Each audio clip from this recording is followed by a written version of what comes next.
आगे है रसों के गुण। ये हम बाद में पढ़ेंगे, पहले पढ़ते हैं ये।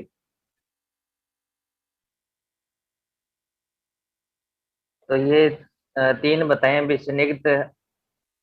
स्निग्धतम भी, सबसे ज्यादा स्निग्ध कौन है, फिर स्निग्धतर और फिर स्निग्ध। कि सबसे उत्तम स्निग्ध मधुर है, फिर उससे कम अम्ल और लवण उससे कम। तो स्निग्धतम, स्निग्धतर और स्निग्ध, इस तरह याद करना है। फिर छह रस है, छह को मधुर को एम से लेना है, कषाय को एस से लेना है। लिख लो, कषाय को एस से हम रिप्रेजेंट करेंगे,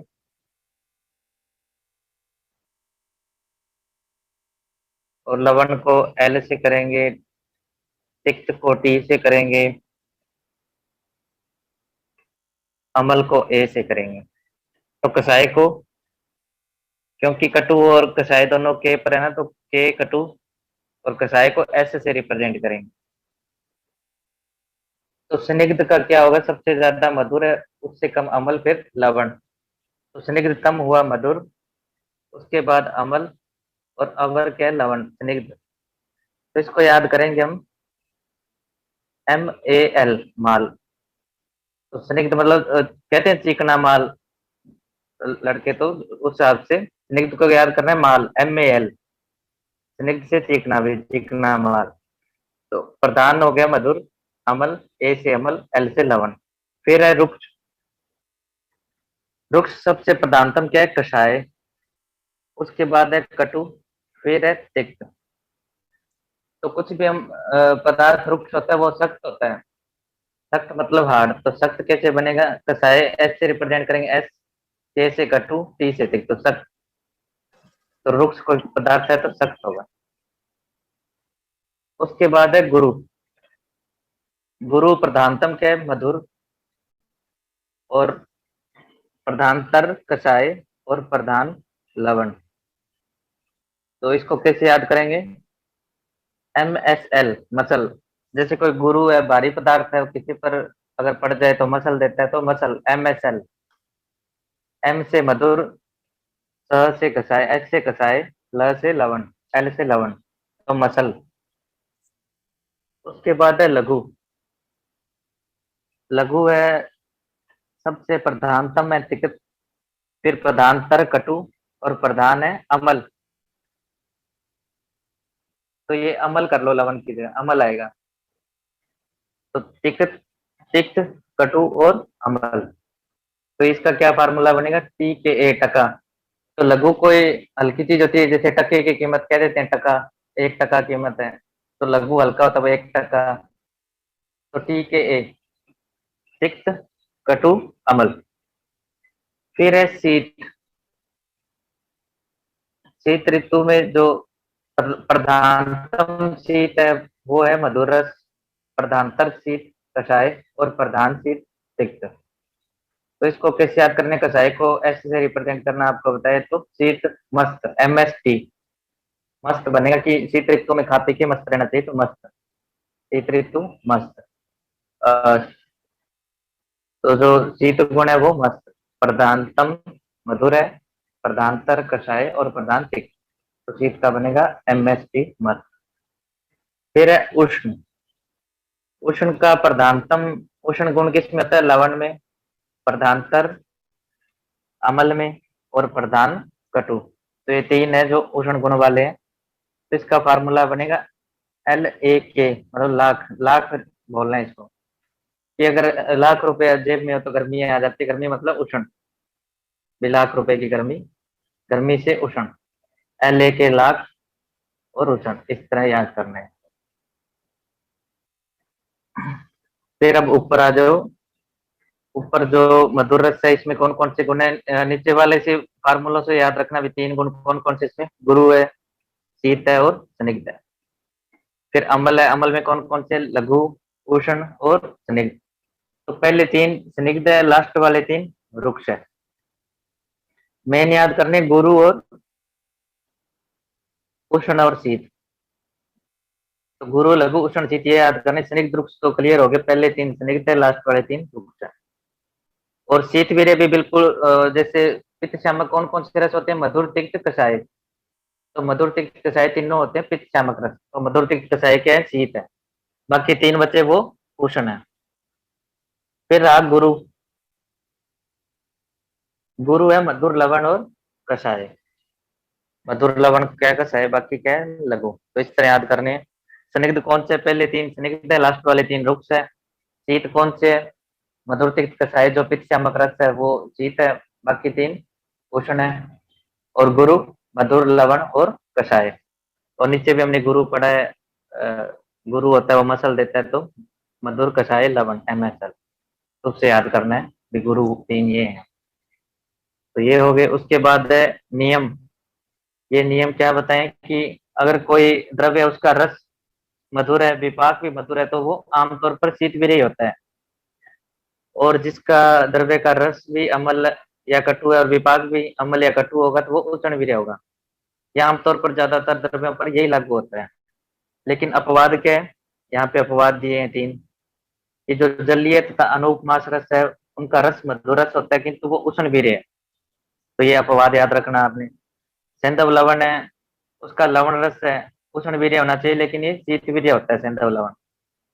फिर अर्क अग्रु और गुरुत्ति, ये तिक्त रस है, तो शीत वीर्य होना चाहिए, मधुर तिक्त कषाय शीत होते हैं, लेकिन ये उष्ण वीर्य। तो अर्क अग्रु गुरुत्ति अपवाद है, ये उष्ण वीर्य होते हैं।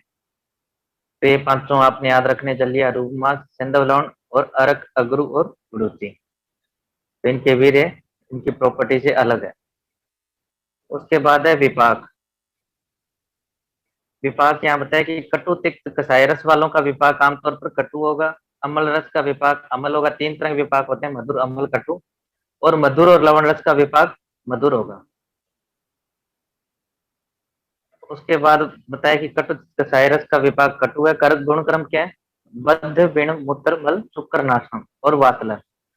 ये जो मलमूत्र को बद्ध करेगा, मतलब कब्ज पैदा करेगा, विबंध पैदा करेगा और शुक्र का नाश करेगा। फिर है अम्ल रस। अम्ल रस का क्या विभाग होगा, अम्ल विपाक होगा। और ये यहाँ पे थोड़ा उल्टा है, जो थर्ड वाला ऊपर लेके आना है और नीचे वाला, बीच वाला नीचे। तो अम्ल का ये है नीचे वाला, ये मलमूत्र को बाहर निकालेगा लेकिन शुक्र का नाश करेगा और पित्त को बढ़ाएगा। फिर मधुर लवण रस का विपाक है मधुर। इसका गुणक्रम क्या है, इसका बीच वाला गुणक्रम है ये कि मलमूत्र को भी बाहर निकालेगा और शुक्र को भी बढ़ाएगा। तो ये थोड़ी करेक्शन कर लेना। जो सेकंड है वो थर्ड को रिप्रेजेंट कर रहा है मधुर विपाक को, और थर्ड है वो सेकंड अम्ल विपाक को रिप्रेजेंट कर रहा है। और ये मधुर विपाक जो है कफवर्धक होगा। फिर है वीर्य। वीर्य तो क्रियते ये ना क्रिय, विद्रव्य की क्रिया जिसके द्वारा निष्पन्न की जाती है उसे वीर्य कहते हैं। वीर्य मतलब पोटेंसी, किसी द्रव्य की जो पोटेंसी है काम करने की वो वीर्य होती है। दो वीर्य कौन कौन से है, तर्क और सुश्रुत में द्विध वीर्य भी मान्य है और अष्टविध भी। तो द्विध वीर्य कौन से है, शीत वीर्य और उष्ण वीर्य। और अष्टविध वीर्य तो पूछ लेते हैं भी कितने प्रकार के वीर्य होते हैं, तो दो भी मान्य है और आठ भी मान्य है। आठ में कौन कौन से आगे, गुरु, लघु, स्निग्ध, रुक्ष, मृदु, तीक्ष्ण, शीत और उष्ण।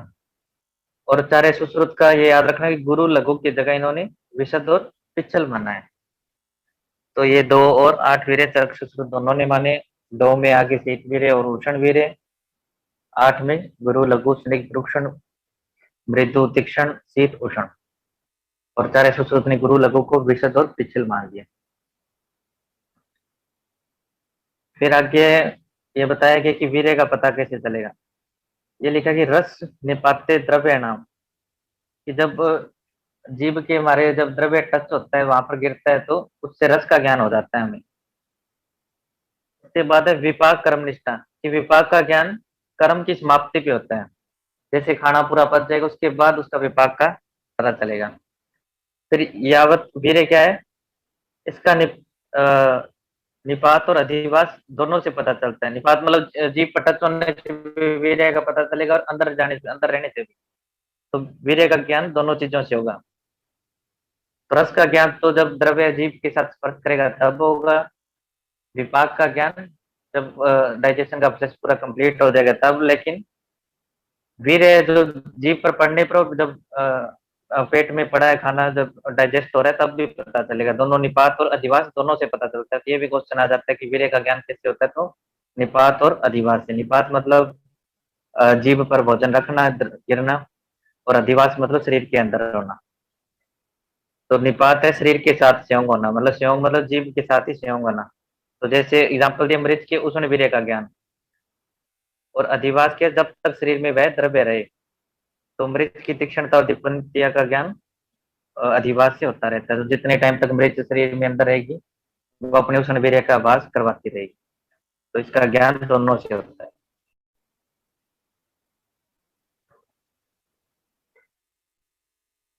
आगे है प्रभाव। तो प्रभाव क्या है कि रस वीर्य विपाक का नाम सामान्य यत्र लक्ष्यते विशेष कर्मणा च प्रभास्य समृत। कि रस वीर्य विपाक सामान्य वहां पर प्रेजेंट है, लेकिन काम कोई और हो रहा है। तो वो काम किससे हो रहा है? प्रभाव से हो रहा है। तो ये लिखा कि रस वीर्य विपाक समान रहने पर भी जहाँ क्रम में विशेषता होती है तो उसका एक कारण विशिष्ट शक्ति मानी जाती है। इस शक्ति को प्रभाव कहते हैं। तो प्रभाव को अचिंत्य भी कहा गया है। चरक ने भी अचिंत्य कहा, सुश्रुत ने भी अचिंत्य। मतलब अपने चिंतन से परे कोई कर्म हो रहा है, अपने माइंड से परे, वो प्रभाव है। तो यहाँ एग्जाम्पल दी गई है कि जैसे चित्रक और दंती दोनों, चार से मतलब है रस कटु, तीन से मतलब है विपाक कटु, तीन होते हैं ना विपाक मधुर अमल कटु, और दो से मतलब है उष्ण वीर्य, शीत और उष्ण दो वीर्य होते हैं। तो होते हुए दोनों सेम है, फिर भी दंती जो है विरेचन कर्म करती है और चित्रक नहीं करता। इसी कारण दंती में विशिष्ट शक्ति है जो चित्रक में नहीं है, ये इसका प्रभाव है। तो प्रभाव की एग्जाम्पल दी गई है कि दंती में चित्रक में दोनों में सेम प्रॉपर्टी होते हुए भी दंती विरेचन कर्म कर रही है, तो विरेचन कर्म को विशिष्ट शक्ति क्या है? प्रभाव है, उसकी वजह से कर रही है। फिर है द्रव्यों की क्रियाशीलता। ये बताया कि कोई द्रव्य रस से काम कर रहा है, कोई वीर्य से, कोई विपाक से, कोई प्रभाव से। तो कोई द्रव्य अपने किसी एक शक्ति से कार्य करता है।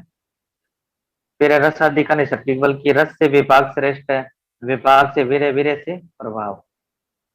कि जो विपाक है वो रस को दबाकर अपना क्रम दिखाता है, वीर्य वो विपाक और प्रभाव है इन तीनों को दबाकर अपना क्रम दिखाता है। फिर यहाँ रसों का अभिज्ञान है, इनके कर्म बताएंगे। तो क्या करते हैं? मधुर रस क्या है? संहयन कर्म करता है। प्रेरणन, प्रेरणन मतलब तृप्ति कारक। फिर आह्लाद मतलब प्रसन्नता कारक। मार्दव मतलब सॉफ्टनेस लेके आता है शरीर में।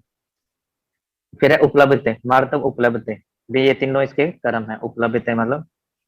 फिर है मुखस्थो। मुखस्थो मधुर से आश्यम, कि मुख को मधुर करता है। व्यापनु उल्वेलिप्तिम। व्यापनु मतलब मुख में व्यापत होकर उसको लिप्त कर देते हैं, मतलब मुख, मुख को अंदर से लेप देता है मधुर से। इसका मतलब है कि मुख को अंदर से मधुर से लेप देता है। फिर है अमल रस। अमल रस के दंत हर्षात, दांतों में हर्षण पैदा करेगा। मुख श्रावत मतलब लाला श्राव कराएगा। फिर है स्वेदनाथ, मतलब शरीर में स्वेद का आगमन करेगा। मुख बोधनाथ, जीभ में रस ज्ञान की शक्ति को बढ़ाता है। मुख बोधनाथ मतलब रस के ज्ञान की शक्ति को जीभ में बढ़ाएगा, जो उनके पेपिला है उनको और वो एक्टिवेट करेगा। फिर क्या विधास्य कंठस्य, ये कंठ आश्य मतलब मुख, और कंठ, मुख और कंठ में विधा उत्पन्न करेगा। ये अमल रस के कार्य। फिर है लवण रस। लवण रस है पहले प्रलियन। प्रलियन मतलब शीघ्र घुल जाना, ये शीघ्र घुल जाता है। कलेद, विसंदन, विसंदन होता है किसी चीज को निकालना, जैसे कफ को निकालता है। फिर है मार्दव क्रुत्य मुखे, मुख में मृदुता पैदा करता है।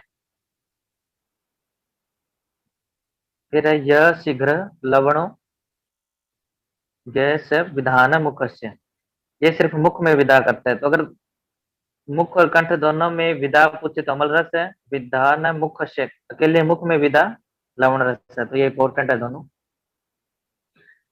फिर है कटुरस। कटुरस है सवेज ये दो रसा नाम निपाते तद तीव्र से। सवेज ये दो मतलब कि ये जब हम निपाते, मतलब निपाते का मतलब होता है ना रखना, जीभ पर रखना। जब हम जीभ पर रखेंगे तो ये सवेज ये दो मतलब घबराहट पैदा करेगा। तो जीभ पर रखने से जो घबराहट पैदा करे वो कटुरस है। फिर नेक्स्ट लाइन है, विधान मुख नासा अक्षि श्राव, कि मुख और नासा, मुख में विधा उत्पन्न करेगा और नासा और अक्षि से श्राव पैदा करेगा। तो नासा और आंखों से पानी निकलेगा और मुख में विधा उत्पन्न करेगा। तो विधान मुख नासा अक्षि सहस्रावी, अगर ये आए तो कठोर रस है। और इसके अगर रखने से, जिस रस के रखने से जीभ रखने से घबराहट पैदा हो, तो वो कटु रस है। फिर है तिक्त रस। तिक्त रस है, प्रतिहंति निपाते यो रसन संवेदते न च, शब्दते न च। इसका है प्रतिहंति निपाते की, जो जीभ पर रखने पर, प्रतिहंति मतलब जीभ को कष्ट दे, इसको रखने से, जीभ पर रखने से कष्ट देगा। फिर है सतिक्तो मुख वैशद शोष प्रहलाद कारक, कि मुख की वैशदता, वैशदता मतलब जो चिपचिपाहट तिक्तता होती है उसको दूर करता है। और प्रहलाद कारक मतलब मन को प्रसन्न करता है। तो ये क्या है, जो रखने पर जीभ पर रखने पर जो जीभ को कष्ट दे। और मुख वैशद शोष प्रहलाद कारक, भी मुख की वैशदता, वैशदता मतलब तिक्तता और चिपचिपाहट जो है उसको दूर करेगा।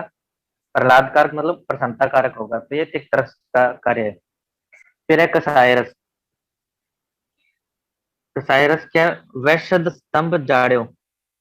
वैशदता मतलब पहले हमने जो पढ़ा तिक्तता या चिपचिपाहट, इससे लेते हैं। स्तंभ जाड्यो, ये चिपचिपाहट को, स्तंभता को, जड़ता को खत्म करता है। फिर है बदनातीत च या कंठ कषाय च विकासपी।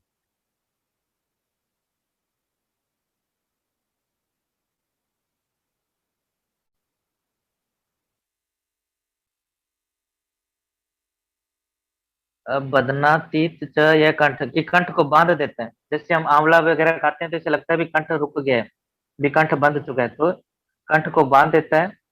कषाय च विकासी, और विकासी गुण का नाश कर देता है। मतलब जो विकासी होता है, फैलने वाला गुण। तो कंठ को अगर बांध देगा तो कोई द्रव्य हम खाएंगे तो उसका रस फैलेगा नहीं, तो उसका नाश कर देता है। तो जो वैशुद्धता मतलब चिपचिपाहट, स्तंभ जड़ता को खत्म कर दे, और कंठ को बांध दे, और विकासी गुण को जो है उसको नष्ट कर दे, तो वो कषाय रस है। तो ये 6 रसों का ज्ञान इस तरह से हम करेंगे। फिर आगे विरोधिक आहार के घटक। तो ये 18 प्रकार के विरुद्ध आहार बताए हैं। क्या है, सबसे पहले देश विरुद्ध। देश विरुद्ध है कि जंगल देश में रुक्ष, तीक्ष्ण एवं अनुपदेश में स्निग्ध शीतोष्ण प्रयोग। ये जंगल देश पहले रुक्ष है, और उसमें फिर हम रुक्ष और तीक्ष्ण भोजन कर लेंगे तो बात बढ़ जाएगी, तो ये ऑपोजिट है, देश के विरुद्ध है। तो ये देश विरुद्ध आहार है। अनुपदेश में पहले बॉडी में स्निग्धता, शीतता ज्यादा है, लेकिन हम स्निग्ध शीत आहार और ले ले तो ये देश के विरुद्ध आहार हो गया। फिर है काल विरुद्ध। काल विरुद्ध है कि शीतकाल में शीत एवं रुक्ष वस्तु का सेवन करना। तो शीतकाल में वैसे वात की वृद्धि होती है, शीत शीत और रुक्ष की वृद्धि होती है, और जो भोजन है वो भी हम शीत और रुक्ष कर लें, तो ये काल विरुद्ध हो गया।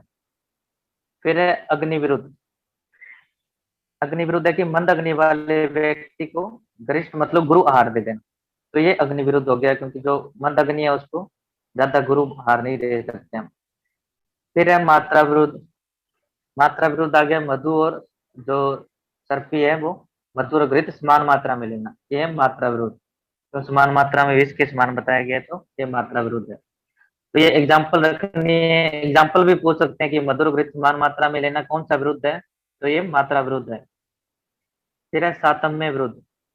सातम्य का मतलब होता है कि जो कटोरस सातम्य पुरुष है उसको मधुरस खिला देना, कि जो ज्यादा नमकीन और वही चीजें खाता है जिसको मधुरस बिल्कुल पसंद नहीं है, सातम्य नहीं है, वो उसको दे देना। फिर है दोष विरुद्ध। दोष विरुद्ध है कि वात पित्त कफ के समान गुण का आहार और सद्कर्म दे देना। तो अगर कोई वातस प्रकृति है उसको वातस जी हम भोजन दे रहे हैं तो उसको वातस रोग हो जाएंगे, तो सेम गुण वाला भोजन देना क्या है, दोष विरुद्ध। फिर है वीर्य विरुद्ध। वीर्य विरुद्ध का मतलब है कि जो शीत वीर्य दूध है उसके साथ उष्ण वीर्य मछली का सेवन करा देना।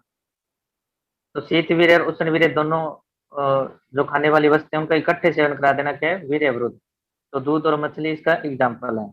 तो पूछ लेते हैं कि दूध के साथ तिलची मछली या सिंपल मछली का सेवन करना कौन सा विरुद्ध है, तो वीर्य विरुद्ध है। फिर है कोष्ठ विरुद्ध। कोष्ठ जैसे तीन तरह के कोष्ठ होते हैं, क्रूर कोष्ठ, मध्यम कोष्ठ। तो क्रूर कोष्ठ होता है वो वात पर प्रधान होता है। तो वात प्रधान व्यक्ति को अति अल्प और लघु आहार दे देना।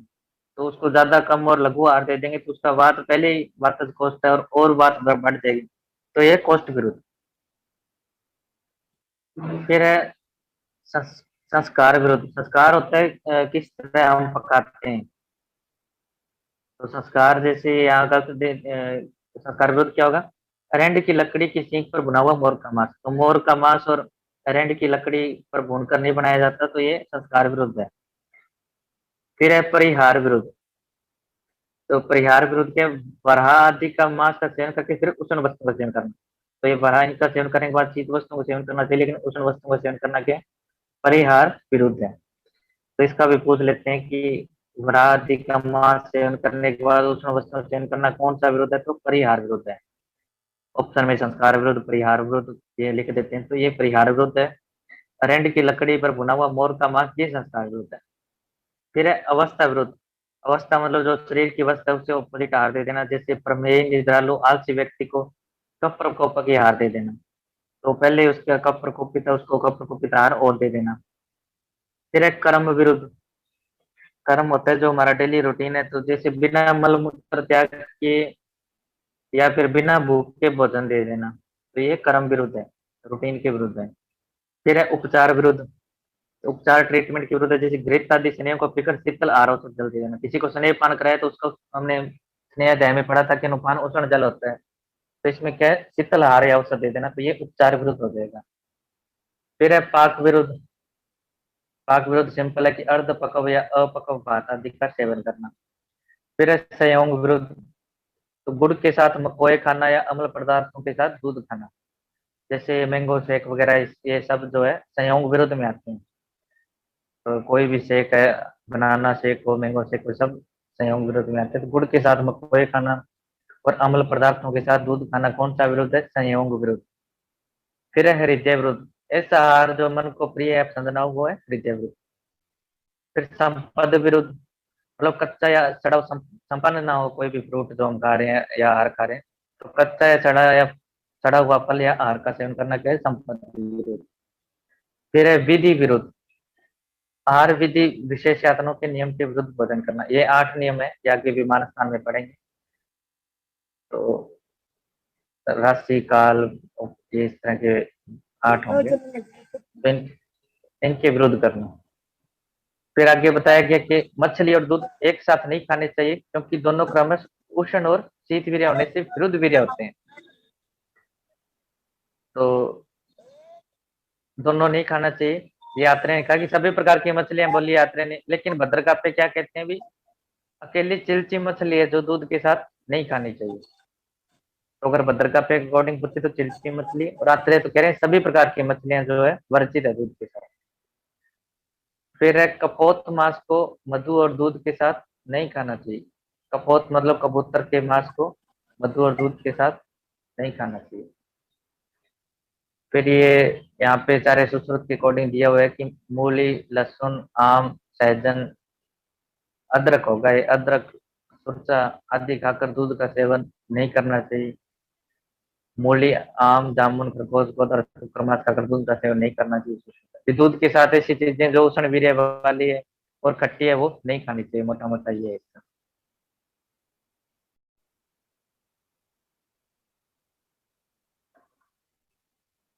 27 चैप्टर है अन्नपान विधि अध्याय। तो इसमें 12 प्रकार के आहार द्रव्यों के जो वर्ग है उनको एक्सप्लेन किया गया है। तो सबसे पहले दिए गए हितकर द्रव्य और कर्म।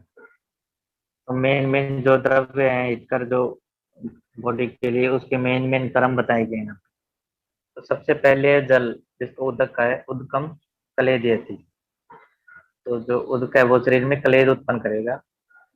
फिर लवण का है, लवण विषैंदयति। तो ये मोस्ट इंपोर्टेंट है सारे के सारे। तो लवण क्या है, विषैंदयति। विषैंदयति क्या होता है, कफ को पिघलाकर बाहर निकालना है, किसी वस्तु को बाहर निकालना विषैंदन होता है, तो ये कफ को निकालेगा बाहर। तो लवण क्या है, विषैंदयति। क्षार क्या है, पच्यति। तो क्षार उष्ण वीर्य होता है तो ये पाचन करता है बहुत अच्छा। तो क्षार क्या है, पाचेती। फिर क्या, मधु संध्येती। संध्येती मतलब कोई जो भगन है, कोई फ्रैक्चर है, उसका संधान करेगा, तो मधु क्या है, संधान करने वाला है। फिर सर्पी घृत क्या है, स्नेहती, शरीर में स्नेह पैदा करने वाला। और इन्होंने शेर दूध को क्या बोला है, जीवेती, जीवन प्रदान करने वाला। मांस का है क्या है, ब्रहेती। ब्रहेती मतलब स्थूलता प्रदान करने वाला, तो मांस क्या है, स्थूलता प्रदान करेगा। फिर रस क्या है, रस है प्रणेति। प्रणेति मतलब तृप्तिकारक। यहाँ रस नहीं, रस को मांस रस कर लेना, मांस रस ही पूछते थे। मांस रस क्या है, प्राणेति, मतलब तृप्ति करता है, शरीर की प्राणों की तृप्ति करता है। फिर क्या, सूरा क्या है, जर्जर करोति। ये भी मोस्ट इंपॉर्टेंट है। जर्जर करोति होता है कि जो शरीर के अवयव है, उनको जर्जर मतलब ओल्ड, पुराना कर देता है, जीर्ण कर देते हैं। तो शरीर अवयवों को जीर्ण कर देता है सूरा। फिर है सिद्धू। सिद्धू क्या है, वधमति। वधमति होता है स्थूलता नाशक और मांस मेद आदि का लेखन करने वाला। तो वधमति मतलब शरीर को, जो स्थूलता है शरीर की, उसको नाश कर देगा, लेखन कर्म कर देगा शरीर का, धातुओं का। सिद्धू क्या है, वधमति। ये भी मोस्ट इंपॉर्टेंट है। फिर यहाँ लिखा है द्राक्षासव दीपेति। द्राक्षासव है जो अग्नि का दीपन करेगा। फाणित क्या है, फाणित माचिनोती। माचिनोती फाणित होती है, राब होती है, राब को फाणित बोलते हैं। माचिनोती का मतलब है कि दोस्तों को चारों ओर से बटोरता है, कि चारों ओर से दोस्तों को इकट्ठा करता है, फाणित माचिनोती। फिर क्या, दधी, दही का बताया सौफ जन्यति, ये भी मोस्ट इंपॉर्टेंट है, दधी सौफम जन्यति। फिर है पिण्याक साग ग्लपेति। पिनाक साग बोलते हैं, जैसे सहजन होते हैं, हरे सहजन का साग। तो सहजन की हरी पत्तियां लेके उसका जो साग बनाया जाता है, उसको पिनाक साग बोलते हैं। ग्लपेति मतलब गलानी कारक। गलानी मतलब हर्ष से, जो हमारी हर्ष मतलब प्रसन्नता है, उसका नाश कर देना। ग्लपेति होता है हर्ष क्षय। तो जो हरे सहजन का साग है, वो हर्ष क्षय करने वाला था, ग्लपेति। तो ये वर्ड यही याद रखना, ग्लपेति। फिर है माश सूप। माश सूप क्या है, प्रभूत अंतर्मलो, मतलब मल की वृद्धि करेगा। जो उड़द की दाल का सूप है, वो मल की वृद्धि करेगा। फिर ये क्षार द्वारा, फिर है पहले क्षार पाचेती भी आया था, और क्षार दृष्टि शुक्र घना, ये नेत्र और शुक्र का नाशक है। तो क्षार के यहाँ पर तीन तरह के क्रम है, पाचेती, दृष्टि और शुक्र घना। फिर अम्लम, अम्ल रस का है अम्लम प्राय पीतलम, कि जो प्राय अम्ल रस होते हैं सभी पित्त को बढ़ाते हैं, लेकिन इसमें क्या है कि जो दाड़िम और आंवला, ये दो है, ये इस पे लागू नहीं होता। तो ये एक्सेप्शन है, दाड़िम और आंवला। तो दाड़िम और आंवला का पूछ लेते हैं कि अम्ल रस की एक्सेप्शन क्या है जो पित्त को नहीं बढ़ाते, तो दाड़िम और आंवला है। ठीक है, मधुर प्राय श्लेष मलम, कि जो मधुर रस होते हैं प्राय कफ को बढ़ाते हैं, लेकिन इसका क्या होता है कि मधु और गोधूम को छोड़कर। तो मधु और जो गेहूं है वो कफ को नहीं बढ़ाते, तो ये इसकी एक्सेप्शन है। फिर क्या है, प्राय तिक्त वातलम वृक्ष। जो प्राय तिक्त रस होते हैं वो वात वर्धक होते हैं, वृक्ष होते हैं। तो इसकी एग्जाम्पल क्या है, वेतागर पटोल को छोड़कर, तो ये दोनों है, ये वातवर्धक और वृक्ष नहीं होते। फिर लास्ट है प्राय कटुकम वातलम अवृक्ष, कि प्राय जो कटुरस होते हैं वो वातवर्धक होते हैं, अवृक्ष होते हैं। तो तिक्तरस को इन्होंने वृक्ष बताया और कटु को अवृक्ष बताया। तो इसकी अपवाद है पिपली और सुंठी। तो पिपली और शुंठी हम लगभग जितने भी वातनाशक पेन किलर होते हैं उसमें ये त्रिकटु के रूप में डला होता है। और जितने भी वृक्ष वाजिकर मेडिसिन होती है उसमें भी होता है, क्योंकि वाजिकर मेडिसिन के तिप्पन पाचन के लिए पिपली शुंठी अत्यंत आवश्यक है। तो पिपली शुंठी इसके अपवाद है। तो ये सारे के सारे 20 पॉइंट मोस्ट इंपॉर्टेंट है। और इनमें में जो चूरा है, सिद्ध है, मधु है, दही है, फाणित है, ये मोस्ट इंपॉर्टेंट है। फिर आचार्य तर्क के अनुसार आहार द्रव्यों के 12 वर्ग बताए गए इसमें। सूख धान्य, सूख धान्य होते हैं जैसे चावल वगैरह आ गए, रक्त थाली वगैरह, थाली चावल। समी धान्य, समी धान्य में दालें आ गई। मांस वर्ग में जो 8 प्रकार के मांस है, प्रसह, अनूप, विस्कर। शाक वर्ग, शाक में जैसे सरसों का साग, जीवंती का साग। फल वर्ग में फल आ गए। हरित वर्ग में जो मसाले वाली चीजें होती है, अदरक हो गया, धनिया हो गया, इस तरह की जो हम पढ़ेंगे। फिर मध्य वर्ग, मध्य वर्ग में मध्य के आगे जल वर्ग में जल आ गया, अंतरिक्ष जल, नदी के जल, सारे जल आ गए। 9 है गोरस वर्ग, गोरस में गाय का घृत, दूध वगैरह सब इसमें वर्णन होगा, गौमूत्र का। फिर है इक्षु वर्ग, इक्षु वर्ग में गन्ने से रिलेटेड जो भी हैं वो आएंगे। कृतान वर्ग, कृतांत वर्ग होते हैं जिसमें मंडपेय विलेपी, इनके बारे में हम पढ़ेंगे, वो कृतान वर्ग में आते हैं, मंडपेय विलेपी। फिर है आहार योगी वर्ग, आहार योगी होते हैं जैसे तेल, लवण, क्षार, इनको आहार योगी बोला गया है। तो आहार योगी वर्ग में हम इनके बारे में पढ़ेंगे। फिर आगे ये सब, ये भी इंपॉर्टेंट पॉइंट है सारे, एक रीडिंग इसकी जरूर देनी है। जो सुश्रुत ने 12 न्याय मानकर दो में डिवाइड कर दिए वर्ग, द्रव वर्ग अलग कर दिया, और दूसरा अन्न वर्ग, ये यहाँ पर अन्न वर्ग लिखा है। तो द्रव वर्ग में इन्होंने 10 वर्ग बना दिए, अन्न वर्ग में 13, टोटल 23 मान लिए। तो द्रव वर्ग में 10 कौन कौन से हैं? जल वर्ग, क्षीर वर्ग, दधि वर्ग, शक्कर, घृत, तैल, मधु, इक्षु, मध्य और मूत्र। तो ये 10 माने हैं, जल, क्षीर, दधि, शक्कर, घृत, तैल, मधु, इक्षु, मध्य और मूत्र वर्ग। और अन्न वर्ग में इन्होंने 13 नहीं 12 है। 12 कौन कौन से हैं? साली, कूदाने, मुदगादी, मुदगादी जो दालों का वर्ग है, इसको वेदल नाम दिया इन्होंने। सारे चरक ने समी नाम दिया था, इन्होंने वेदल दिया। मांस, फल, शाक, पुष्प, कंद, लवण, जो लवण है इसमें धातु रत्न, इन सब का वर्णन करती है इन्होंने लवण में। कृतन जो मंडपेय विलेपी है वो भक्ष्य, और सर्व अनुपान वर्ग।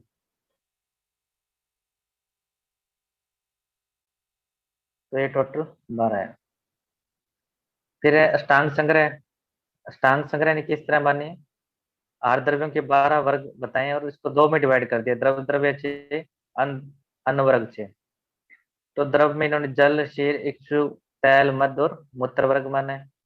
और अन्न द्रव में सूख धान्य, सिंबी धान्य, कृतन, मांस वर्ग, शाक और फल वर्ग। अष्टांग हृदय ने 12 वर्ग ही माने, लेकिन इन्होंने जो द्रव है वो 5 कर दिए, और अन्न वर्ग जो है 7 कर दिए साथ में। तो 5 कौन से? तोय, क्षीर, इक्षु, तैल और मध्य। तो ऊपर जो अष्टांग संग्रह का मूत्र वर्ग था वो नहीं माना इन्होंने 6। और ये 7 ऊपर वाले 6 सेम है, प्लस औसत वर्ग 7वां। तो इन्होंने इस तरह अन्न वर्ग जो है 7 मान लिया। फिर ये कुछ महत्वपूर्ण बिंदु है यहाँ पे, इन ऊपर जो सारे वर्ग है इनको कंपाइल किया है यहाँ पे। कि चरक ने गोरस वर्ग में दूध, दही, तक्कर, घृत आदि का समावेश कर लिया, लेकिन सुश्रुत ने क्षीर, दधि, तक्कर, घृत, इनको 4 वर्गों में अलग अलग वर्णन किया है। तो इसी करके जो इसके वर्ग है वो 10 हो गए सुश्रुत। फिर सुश्रुत ने वैदल वर्ग, अन्य, पुष्प, कंद, लवण और सर्व अनुपान वर्गों का सर्वप्रथम वर्णन किया। तो ये वर्ड है जो पुष्प, कंद, लवण, सर्व अनुपान, ये सबसे पहले सुश्रुत में आया है। तो सुश्रुत वैसे भी चरक से पहले की संहिता है, तो सुश्रुत में सबसे पहले आए हैं।